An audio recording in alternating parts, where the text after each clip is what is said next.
ఓం శ్రీమాత్రే నమః. ఈరోజు సౌందర్యలహరిలోని 3, 4 శ్లోకాల భావములు తెలుసుకుందాము. మొట్టమొదటగా 3వ శ్లోకము. అవిద్యానామంతస్తిమిరా మిహిరద్వీపనగరీ జడానాం చైతన్యస్తబకా మకరందశ్రుతిఝురీ దరిద్రానాం చింతామణి గుణనికా జన్మజలధౌ నిమగ్నానాం దంష్ట్రా మురరిపువరాహస్య భవతి. దీని భావము: హే భగవతి, నీ పాదరేణువు అజ్ఞానమును దూరం చేసే ఔషధము. అవిద్య అనే అంధకారంలో ఉన్న వారికి నీ పాదరేణువు సూర్యోదయం వలె దారి చూపుతుంది. జడులకు ఆత్మ పదార్థ ప్రబోధకారిణి అయిన కల్పవృక్ష గుచ్చము వంటిది. దరిద్రులకు చింతామణి వలె దరిద్రాన్ని దూరం చేస్తుంది. భవసాగరంలో మునిగి ఉండే వారికి మహావిష్ణువు యొక్క అవతారమైన వరాహద్రంష్ట వలె ఒడ్డుకు చేరుస్తుంది. ఈ సంసారం అనే బురదలో మునిగిన వారిని లేవనెత్తే నౌక అన్నమాట. శ్లోక యంత్రము. ఈ యంత్రమును బంగారు రేకుపై వ్రాసి పవిత్ర పూజాగృహంలో ఈశాన్యమూలలో ప్రతిష్ఠించాలి.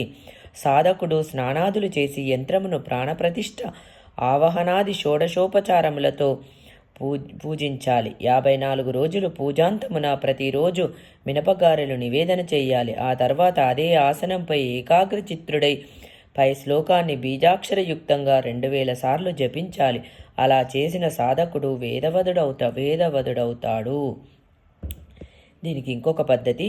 ఈ యంత్రము బంగారు రేకుపై గాని వెండి రేకుపై గాని వ్రాయించి 15 రోజుల పాటు భక్తి శ్రద్ధలతో పూజిస్తూ ప్రతిరోజు మినపగారెలు నివేదన చేయాలి. పై శ్లోకాన్ని రోజుకు 1000 సార్లు జపించాలి. తర్వాత ఈ యంత్రాన్ని మెడలో ధరించాలి. అలా చేసిన సాధకుడు విద్యలో మహాపండితుడై తద్వారా ఐశ్వర్యము, కీర్తి పొందుతాడు.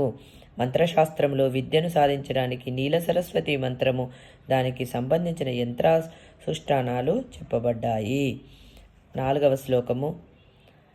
త్వదన్యః పాణిభ్యామభయా వరదో దైవతగనా స్వమేకానైవాసి ప్రకటిత వరాభిత్యభినయా భయాత్రాతృం ధాతుం ఫలమపి చ వాంఛా సమధికం శరణ్యే లోకానాం తవ హి చరణాయేవ నిపుణౌ. దీని యొక్క భావము: లోకానికి శరణ్యమైన ఓ దేవి, దేవతలంతా అభయముద్ర, వరదముద్రలతో భక్తులకు అభయము, వరప్రదానము చేస్తామని సూచించుతూ ఉంటారు. భయమును తొలగించుటకు, కోరిన కోరిక తీర్చుటకు నీ పాదయుగములే సర్వసమర్థులయ్యుండగా ఇక చేతిముద్రలతో పనేముంది?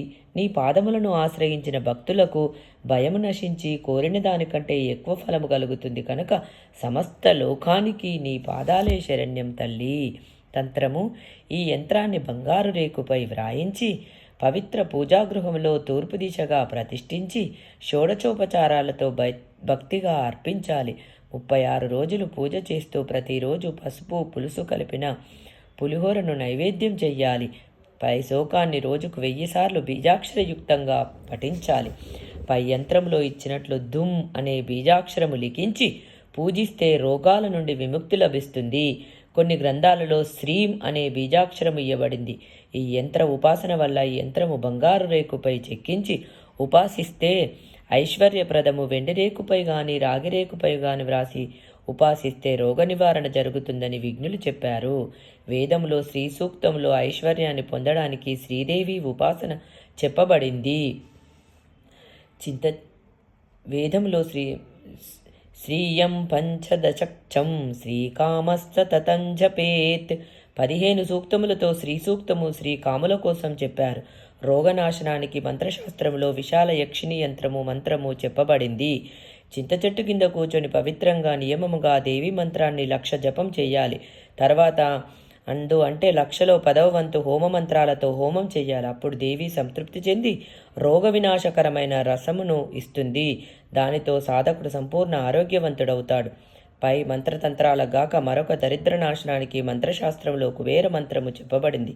సాధకుడు మహాలక్ష్మిని, కుబేరుని ఆహ్వానించి విధి విధానంగా పూజించాలి. బిల్వవృక్ష సమిధలను ఘృత తిలలతో కలిపి హోమం చెయ్యాలి. కుబేర మంత్రం చదువుతూ వటవృక్ష సమిధులతో కూడా హోమం చెయ్యాలి. కుబేర ధ్యానం చెయ్యాలి. ఈ విధంగా చేస్తే ఆయురారోగ్యాలు ప్రసాదిస్తాయని ఈ మంత్రం యొక్క భావము. శ్రీమాత్రే నమః.